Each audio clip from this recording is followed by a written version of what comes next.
Hi, and welcome to the Ritam Studio Podcast. I'm Jonni Pollard, spiritual therapist and Vedic meditation teacher. And I'm Carla and Jonni, holistic physiotherapist and creator of the Chain Movement System. In each episode, we're going to share insights, practices, and conversations that bridge these worlds and reveal how alignment and awareness can create profound change. This is Ritam Studio, where mind and body reunite as one whole to awaken the full power of our humanity.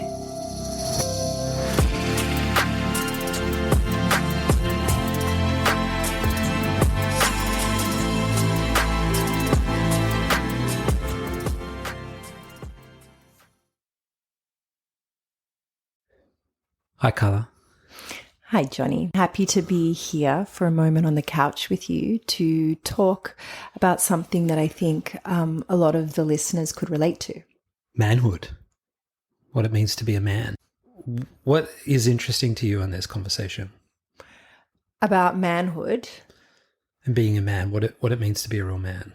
Well, prior to meeting you and then marrying you, I had a lot of what appeared to be men in my life. And a lot. How many are we talking? It's awkward to talk about it with you here, but at the same time, I even said it when we got married in our apartment in New York, and we said to, what do you call the guy that? The celebrant. The celebrant, where I said that I had given up on there actually being what I thought a man was. I'd given up on my definition of a man being possible to find.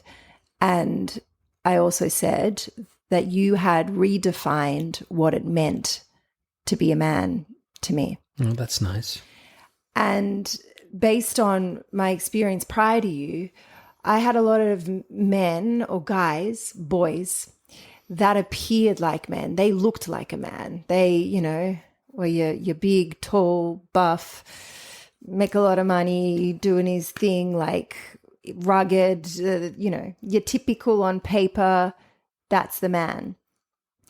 And then what I discover in my relationship with them was I was just disappointed. Like anytime it came to standing up, anytime it came to having integrity, confronting things, like nothing could be met. And I was constantly disappointed and feeling like I was the one that had the problem. Like every time I would bring forth an issue to talk about, it would just be reflected back as if I was the problem, when there was a conversation to be had here and responsibility for both parties to take. Is this making some sense? Yeah, totally. And relationships ending with the guys saying, "You're perfect. It's not you. It's me." I mean, how many times did you hear that? And hear it so many times that you're like, well, of course it's me, because you're all saying it's not you, it's me.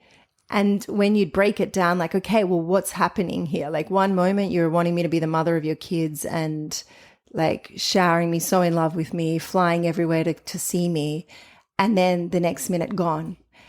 And what it felt like to me was the reality of the deeper feeling of love was really scary.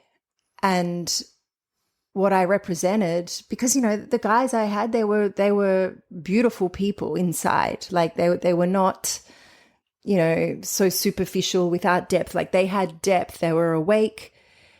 Yet when it came to this moment where it felt like all the things that they said they wanted could be a reality, they would run.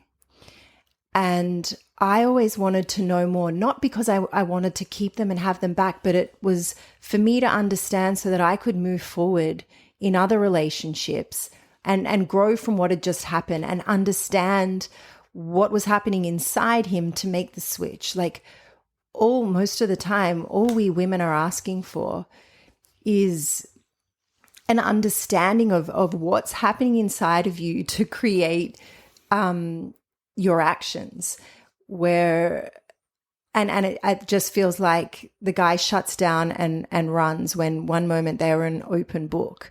So to have this complete change in personality is really, what's the word? As a woman, confusing. And disconcerting. Confusing, disconcerting, and ends up, like I said, my bar just kept dropping of what I thought a man could be. And just a constant pattern of avoidant behavior and an inability to confront something deep within themselves. And quite often, the reason I can say I knew that that was happening was I was not okay with just being told a lie. Like, I can see through the bullshit and I demand the truth. And when I could see it just is not coming and they're not telling me the truth, I'd often write. It was really helpful for me to write down.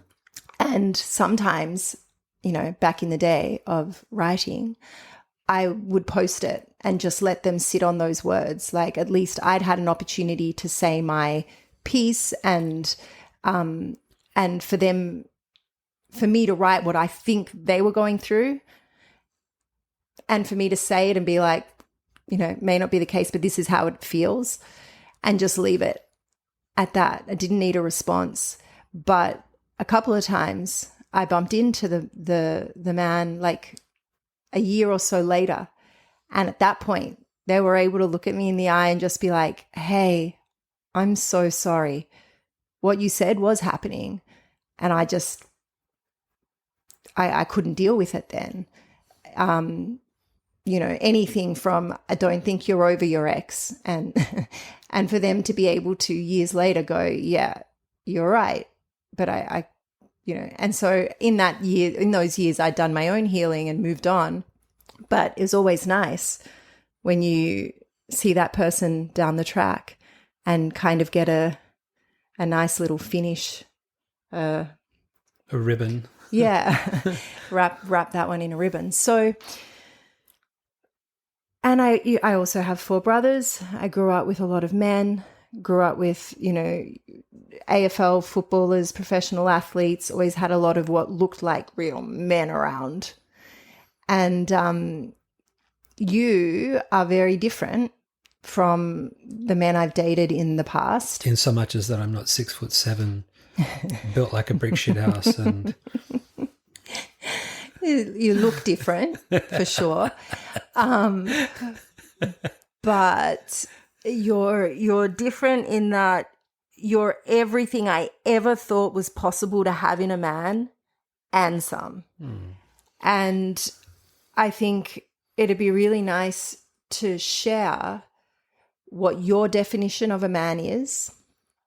So how would you define a man, and what does it take for a boy to become a man? Because I think there's a lot of men out there who are little boys and they are awesome humans but need to take a step to be a man, to be able to be in relationship with a woman that's really a woman. Yeah, well, men and women need each other in order to grow into fully well-rounded, fully developed adult men and women. And, you know, in many ancient cultures, there are rites of passage that support the developmental phases of a man becoming a man and a woman becoming a woman. And our culture is like totally stripped of any of that in any meaningful way. And the rites of passage that we have are kind of really terrible and, you know, totally detrimental to our development, actually. So, you know, when we talk about all of this, it's important to talk about it through a compassionate lens. You know, and a compassionate lens is understanding with care, with kindness. We want to understand the predicament that we're in.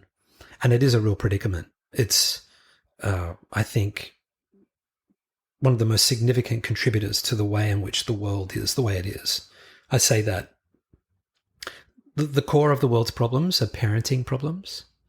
And the symptom of parenting problems is underdeveloped children growing into underdeveloped adults. And then it repeats the cycle. Those underdeveloped adults then become parents, and the cycle continues. And so a big part of my work, as you know, as a therapist and a spiritual teacher, is to reveal the mechanics of how we either become fully integrated as human beings or remain underdeveloped as a result of what we've been exposed to in a culture and an environment and in families deeply embedded in ignorance, shrouded in ignorance of what we truly are and what it requires for us to develop. So with all of that being said, I have a really simple definition of what it means to be a man and to fulfill the role of masculinity. And at the core of it, it is, as with everything that I talk about, self-awareness and a deep sense of compassion for the condition we find ourselves in. So, I can talk about it from through a personal lens, that I think my superpower is my ability to see myself as I am and to not beat myself up about it. And in not beating myself up about it, I'm actually exercising compassion. And when there is love for the process that I'm in my unfoldment, then I have created the fertile ground in which the true self can grow. When we are constantly berating ourselves or judging ourselves as being inept, incapable, unworthy because of the way in which we are conditioned, every time we try to plant a new seed, we're essentially just treading on it or spraying some toxic pesticide over it to retard its growth. And so at the core of it is this compassionate self-awareness to be able to be with the reality of what it is that I'm experiencing. And then within that is the capacity to take full responsibility, to be willing to look at it fully and to be in the presence of the narratives that are there because of the trauma. Because when we're young and we're not fully seen, our development is stifled. And as our development stifles, we notice an inability to adapt to challenges and demands relative to the expectation of us.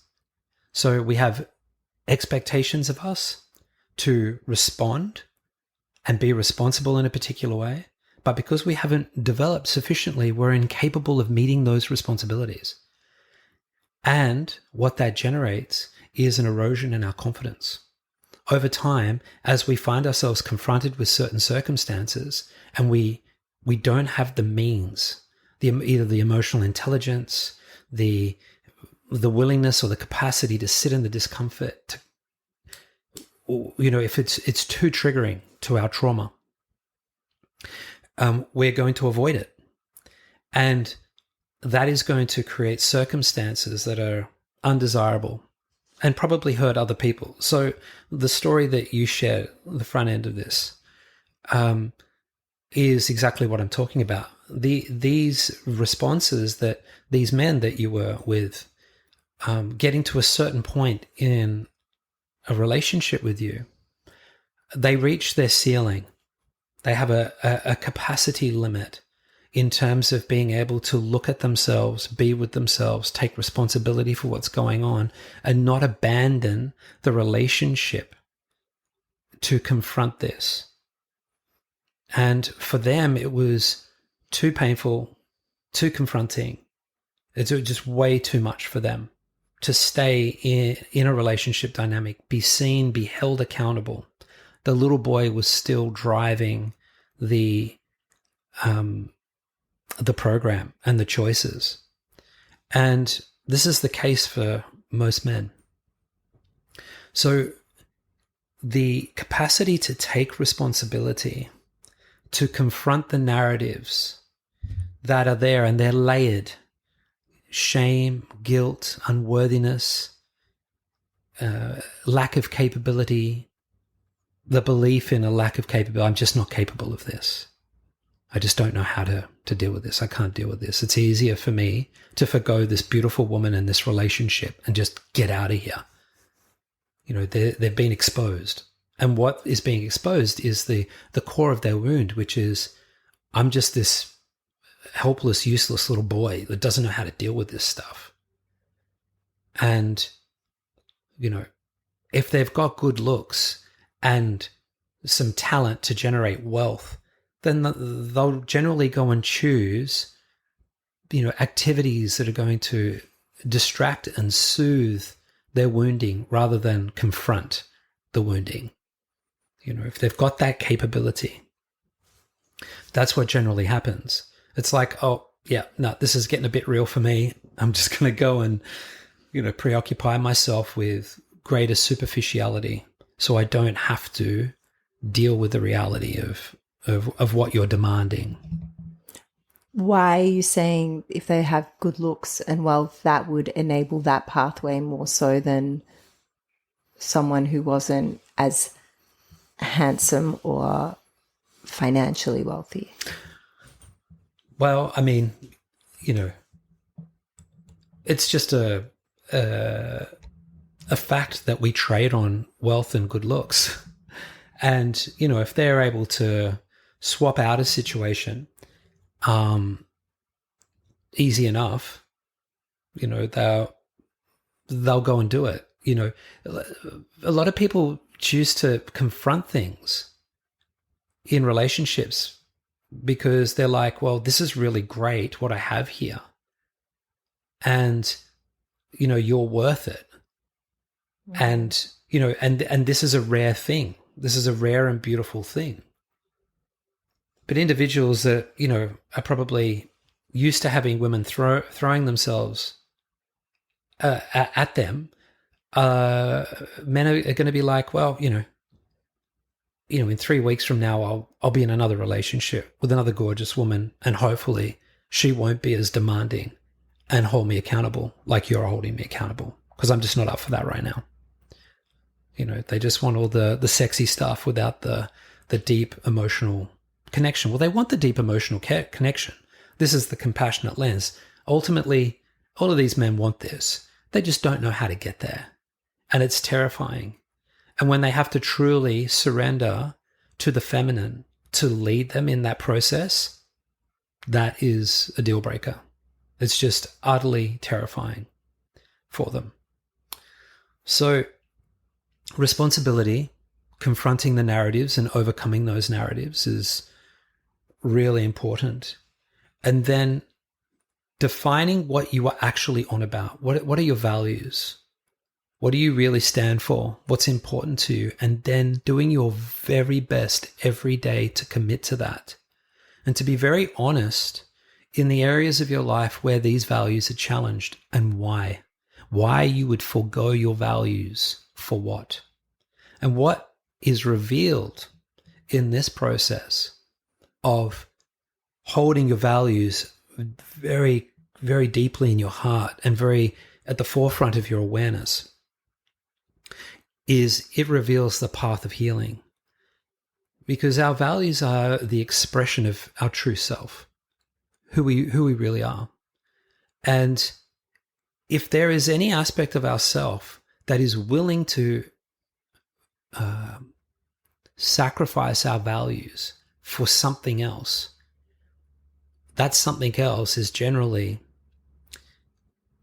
fear-based, that's based on doubt or a sense of unworthiness. I'm unable to fulfill my values, and so I have to take this shortcut here in order to make myself feel safe. I can't just rest in my values. It doesn't feel safe to just surrender to what my values are. If I don't do this, which is an action of compromise, then I'm going to put myself in an unsafe predicament. This is generally what causes people to forego their values, is fear and unworthiness and, a sense of despondency and disconnect from the value of living with integrity. And so once we have established our values and we choose to live them, and we're holding ourselves accountable, it's defining what it is that you feel is the most useful, beneficial way to be of use and of service to the world. To see your existence as something more than just a playground for your own hedonistic pursuits, but to recognize the power in your individuality, the power in your presence here on the planet to contribute to the brotherhood, the sisterhood of our humanity. And to feel deeply connected to that as your sense of purpose. And to then make a commitment to moving in the direction of that deeper impulse to serve. Because if you're holding yourself accountable, by the way, to your highest values, this is what awakens in you, a deep sense of purpose. When you start to awaken your capability to confront the shadow in you, to confront the lies of your unworthiness and overcome them day to day, proving to yourself your capability to stay with yourself and to stay with another, to be vulnerable, to feel pain, to move through that pain, to heal through that pain, and to come out the other side and feel renewed, confident, empowered.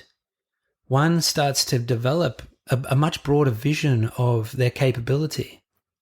What if I turn this into an activity of service for others? And herein lies the outlet of our deepest fulfillment, being able to establish connection with other human beings in the name of causing elevation, either in our individual relationships or, our community or the world at large. All three. And when we establish ourselves in this and we hold ourselves accountable to moving in the direction of something great and remaining in the unknown of it all, applying the same principles of not hiding, not being governed by fear, by surrendering to the deep intelligence that governs the whole universe, and allowing that to guide you in each moment into the unknown to create something that hasn't been created before, that is of great need for a great many people. This, in my opinion, is, the bedrock of being a man. And, there are a lot of other nuanced elements to it when it comes to relational dynamics, like, the willingness to be vulnerable, to forwardly admit when you've been hiding something or, avoiding something, or when something's being called out, to graciously receive that feedback, to reflect beyond your defense mechanisms, to accept if it's true, and then to graciously acknowledge that and ask for guidance and support about how you might be able to transmute that experience, grow out of it. This is where our development comes from as well. So this is a huge component of it as well. Well, that was a juicy answer of what it means to be a man. As a woman, my expectation of a man was quite traditional. I wanted, to me, a man was reliable, dependable, made me feel supported, like he's got things, like he has, I'm able to be fully me because I've got this heavyweight underneath me that's just like holding me. Traditional in that, I don't want to take out the garbage. I happily have you, do the manny kind of jobs around the house. So that's all the traditional things I'd expect of a man. But it was also for a man to man up, to take things like to take responsibility. And what I find with you, when I say you're everything I thought a man could be and some, you demonstrate softness within that manliness. So you're strong, very strong, physically, emotionally, but then at the same time so soft. And that balance it's like I haven't experienced that. I feel like it's been imbalanced generally in most of the men I've been. And, look, I might have just been choosing the wrong men all along. But men could veer on the side of the vulnerability was more just, for me, if I was to see a man, fully see them, and then they could become whingy and whiny, like this need for you to look after them and care. And that's part of what I want to do as a woman, but only to a point. You don't want to be their mothers. No. And that's what I felt like there wasn't an end, like they kind of would slip into one category or the other, whereas you have the ability, when you let me hold you when you need to be held, it's not doesn't make you any less of a man when that happens. And it only makes us stronger, our relationship, because for me to be able to support you in that way is great. And you take responsibility, like you look at the situation and see where you can take responsibility for what you've done, and own it, in any kind of dynamic, in any, not talking about just our relationship, but, anything in life that you're being confronted with, where you'll really look at it, pragmatically and take responsibility, and then feel your emotions that are connected to it, that allow you to move through it and make whatever happened something that's only making you stronger and more of a man. And I haven't experienced that so much in any of my male partners before. Well, it's always nice to have your wife reflect that back to you. So that's great. Thank you.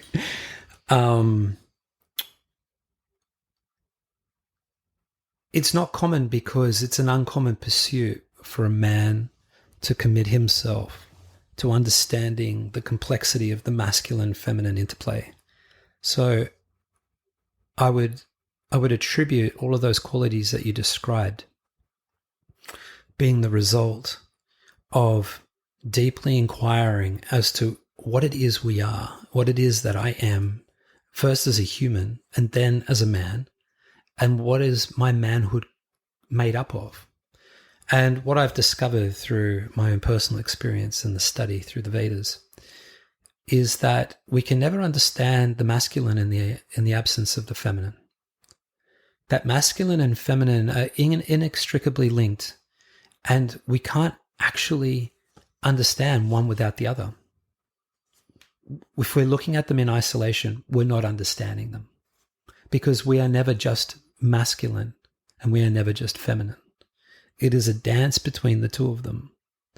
And what I discovered, thankfully, quite early on, was that there is incredible power in letting go of control, surrendering to what is, allowing what's happening to happen and to reveal a deeper truth. And this, in my opinion, is the feminine quality. And then once there is this rise, purge, upheaval, release, everything settles. And what naturally appears in my consciousness is this beautiful, coherent orderliness. There's structure, there's form, there's pragmatism, there's organized insight. of which I'm able to act on, quite effortlessly and easily. And I observe this rhythm occurring, and the rhythm being having really clear insight, and then something rising up inside of me that compromised that clarity. There were deep emotional feelings of unrest and pain and unresolved things from the past. And they'd rise, and I learnt to recognize that happening and just surrender into it. And this, in my opinion, was me learning how to enable the feminine aspect of myself to be present and just surrender and allow that intelligence that is there to organize what was taking place inside of me, which was, in my opinion, just healing, recovery from something that happened much earlier on that was just seeking to be resolved. And I learned to get out of the road and allow nature to do its thing.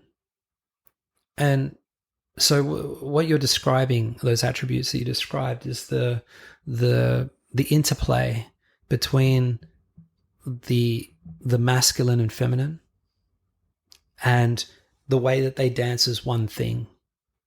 So a man is equally masculine and feminine. A woman is equally masculine and feminine. It's just how we conduct that, how we allow that to play out inside of us. So on that point, I feel like when I've been with you, I've been able to be more of a woman. That aspect of me has flourished since being with you. And I feel like a lot of the problem that exists today is that women are having to be more masculine, or lean into that more masculine side that you're talking about, because to compensate. And it's causing a gross imbalance. And it's so easy and effortless with you for me to be me, and I naturally want to do the things that are on the more feminine side, but when that masculine part of me is also embraced by you, like it's a balance, but it interplays so nicely with you. You allow me to flourish as I am, and I allow you to flourish as you are, because of the, like you said, they can't exist separately. They've got to exist together. And when they are together, what forms from that is something remarkable and beautiful and rare, I find today. Yeah. And sacred. Yeah. It's a very sacred thing when the masculine and feminine come together as two separate entities, and the balance within each of us, the way that it dances between us, it's very special. And it shouldn't be so unique. And this is why I'm so dedicated to the work that I'm doing in you, is that, this understanding of who and what we are as humans, at this level, it has to be liberated. And it's very accessible if we open ourselves to it. It's not like, something that, requires some deep spiritual gift in order to embrace it. It's available to everybody because it is what it is we are. And for this reason, I dedicate myself to teaching it, sharing the knowledge of it. And which inspired the upcoming retreat, which is part of the reason why we wanted to do this podcast, Sacred Man, which is a men's retreat that we're going to be running here in northern New South Wales in Australia. And it's an invitation for all men, for men that have done work and men that haven't yet. It doesn't matter, because it meets you where you're at.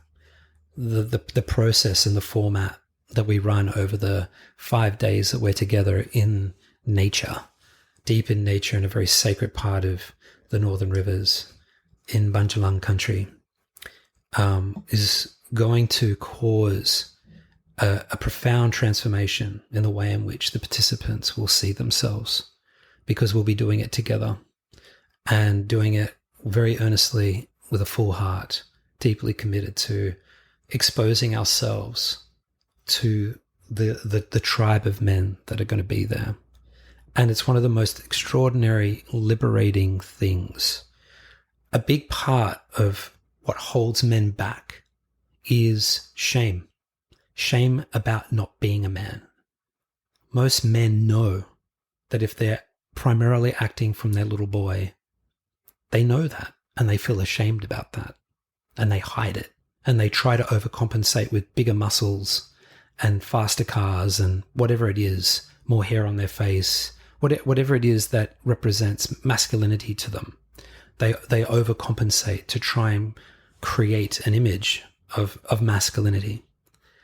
And in my opinion and my experience in facilitating this work through Veda therapy, one-on-one, is that once all of this gets exposed and a man sees that actually there's nothing to be ashamed of, and that it all makes perfect sense that they've been the way that they were based on the way that they were brought up, and that there's a clear pathway in which they can hold themselves accountable, men can make extraordinary leaps in actually becoming very integrated.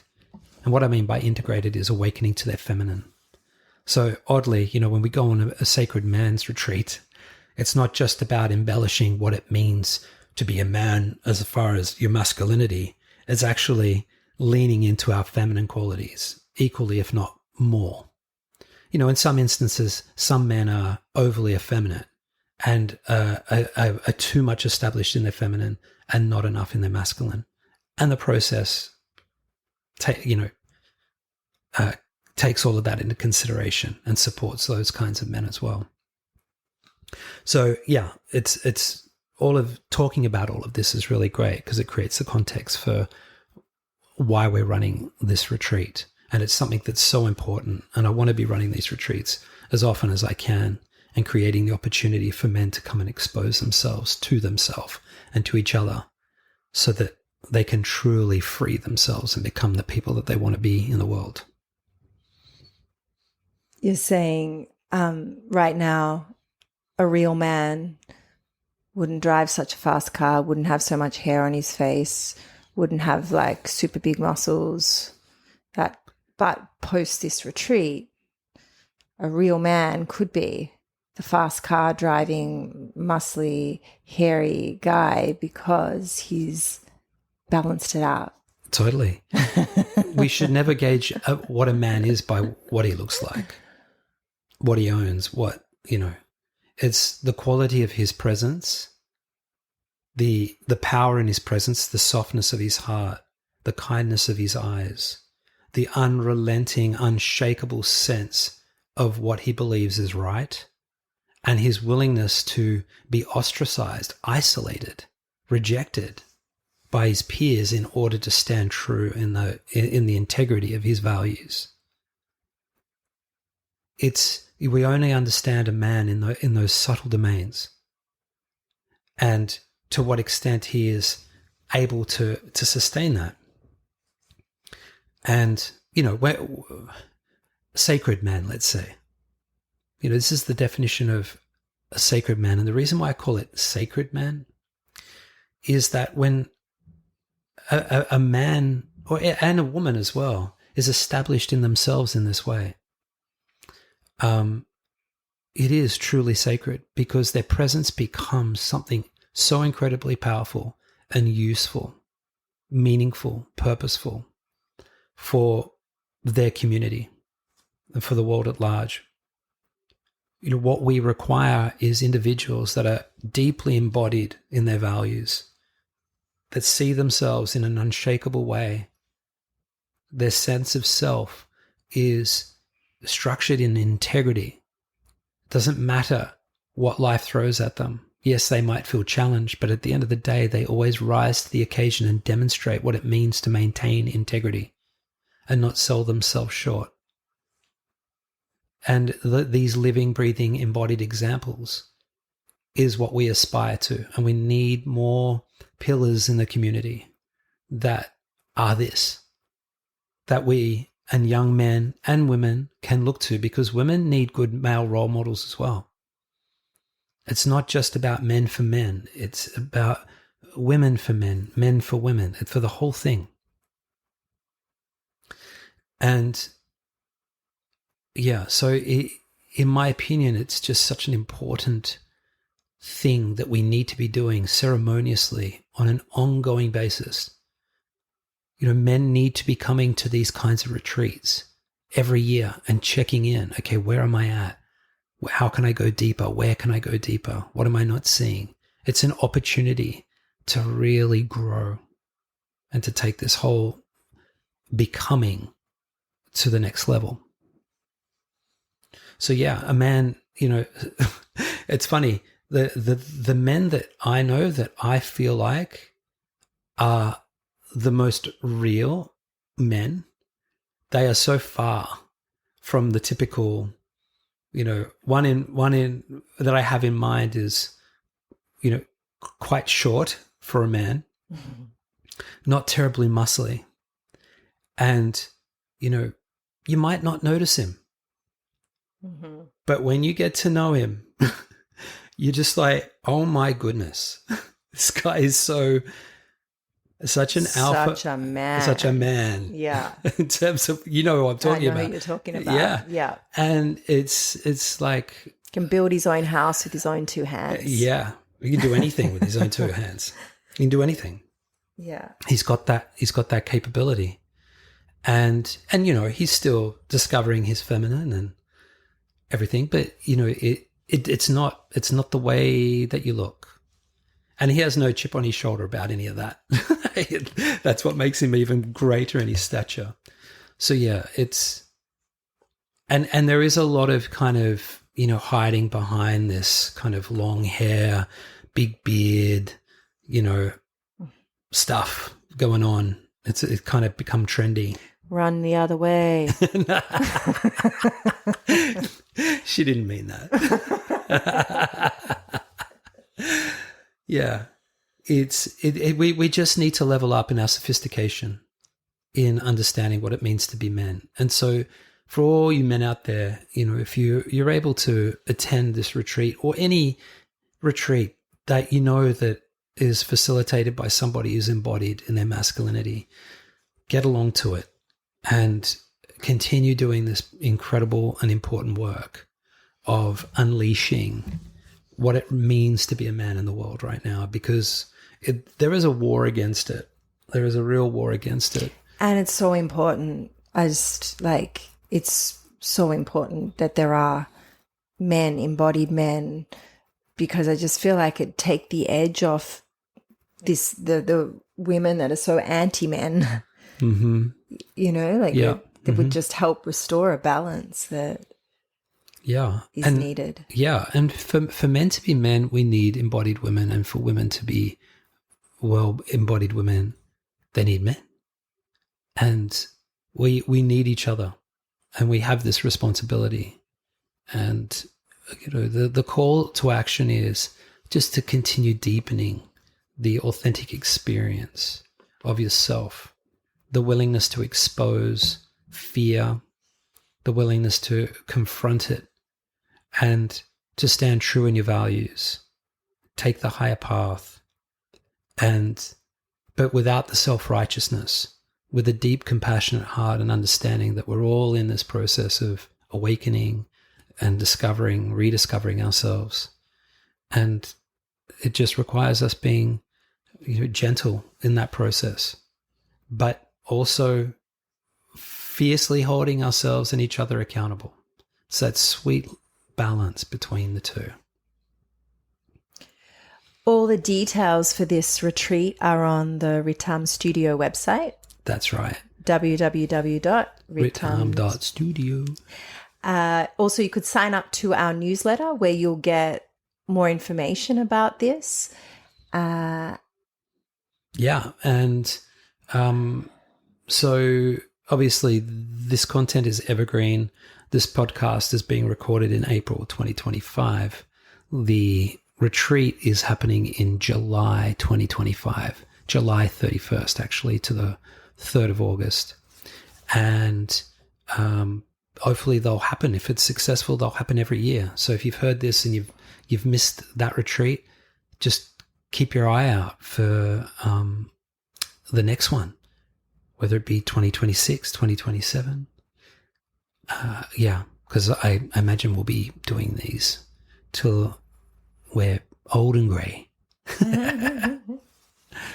Well, thanks so much, Carla, for drawing all of that out. It's great. Thank you, Jonni, my man. Thanks, Carla, my babes. Thank you, everybody. Our new project, Ritam Studio, has just gone live. This is taking One Giant Mind to the next level. We've got hundreds of hours of discourses and courses and programs just like this to help you go ever deeper into yourself and to continue advancing and evolving and understanding who and what you are so that you can be more of yourself in the world. So we invite you to come over and check us out, ritam.studio. That's RITAM.studio.